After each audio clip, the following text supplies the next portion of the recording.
Hi, it's Steve. Today we'd like to show you how to change the circulating pump on your dishwasher. It's a really easy job. Let me show you how we do it. Now to change this part, you will need to pull the dishwasher out of the cabinets. So we'll begin by turning off the power. So locate the electrical panel, turn off the appropriate breaker or remove the appropriate fuse. Next you'll want to remove the access panel at the bottom and you're going to disconnect the inlet water supply, disconnect the electrical from that point, and also you'll need to disconnect your drain hose. Now once we've done that, just remove the two mounting tabs at the top of the dishwasher that secure it to the cabinets, and then you can pull the dishwasher out so that we can get at that part. Now that we've removed the dishwasher from the cabinets, we've taken it and stood it completely upside down so that it's a little easier to get at that circulation pump. Our next step will be to remove this small counterweight, just to get that out of the way. It's held in place with two 5/16 hex head screws.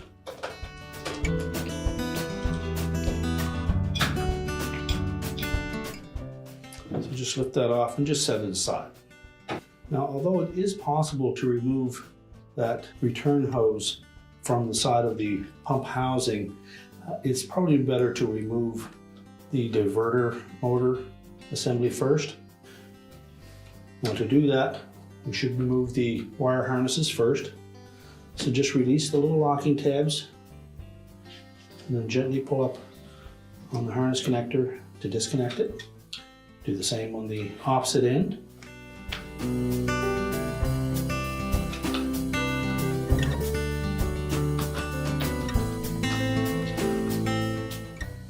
Just tuck those harnesses out of the way. Now next we'll need to remove two retaining screws that secure that diverter motor or housing to the pump housing. They're a number 15 torx head screw, so remove both of those.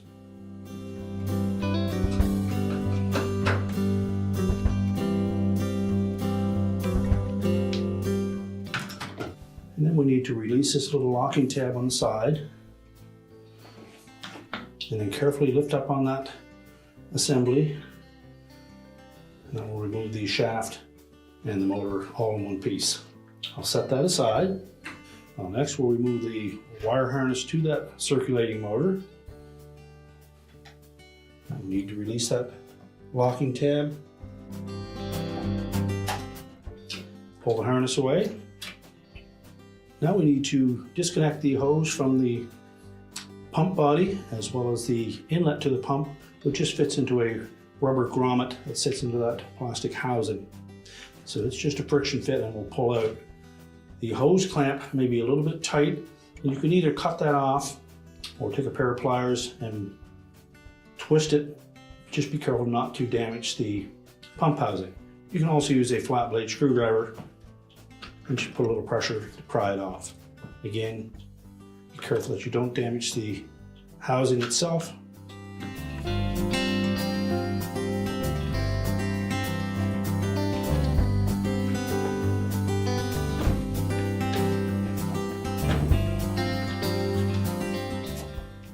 Now that we have the inlet and outlet hoses disconnected on that pump, we need to disengage it from the base of the pump body.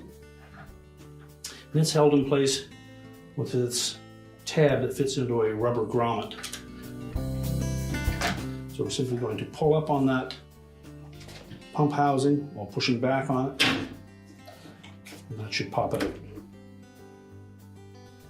The grommet may or may not come with the pump, and it just needs to fit into that opening.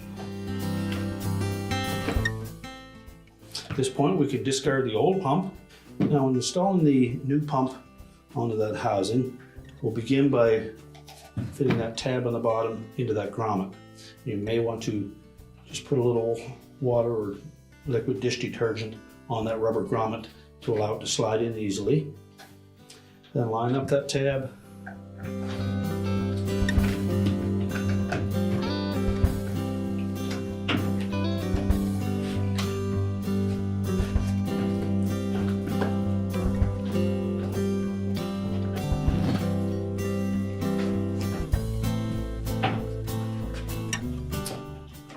Just make sure that we don't deform that rubber grommet. and that the pump is pushed firmly into place. Next, we'll line up the inlet and outlets.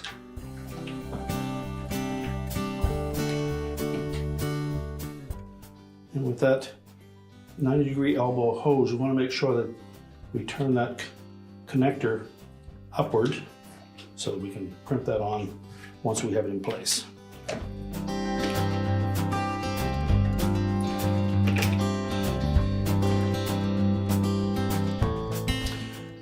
There's a keyway on that hose to make sure it fits firmly into that little recess. The hose is firmly in place. And then you'll need a pair of crimping pliers to crimp that retaining clamp. So fit our crimping tool over that ring. Make sure we have a good grip on it. Make sure it's centered properly.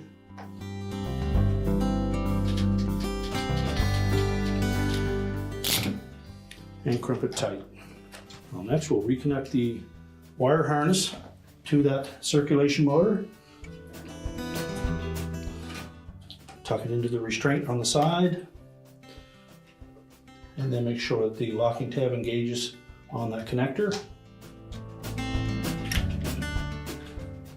Well, next we'll reinstall that diverter motor. And we'll take note that the shaft on the end of that has one flat side and then a rib on the opposite side.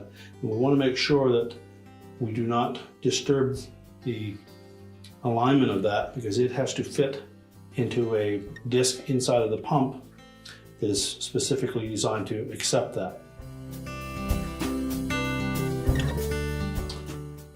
So if we line it up with the screw holes,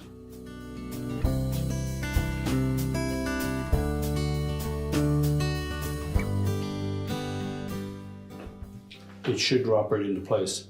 If you feel that you have to force that into place, we'll need to take the dishwasher, stand it upright, remove the cover from the inside to replace that disc in the proper spot. Now once the two tabs are lined up with the screw holes, we'll reinstall those retaining screws.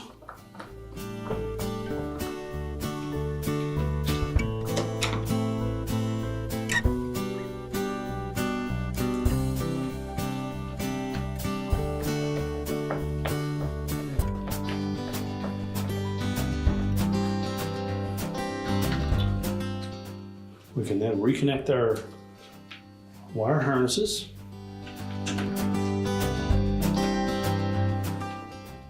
Again, make sure that they're pressed on firm and that the locking tabs engage.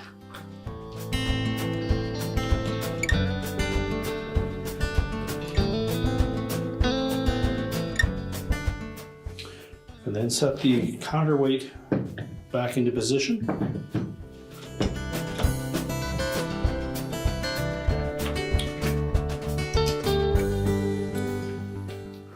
Install the mounting screws. Tighten those both securely. And then we can stand the dishwasher back upright. Now that we've got the dishwasher back into the cabinets and secured to our countertop, we can reconnect the inlet water supply, reconnect the power, and your repair is complete.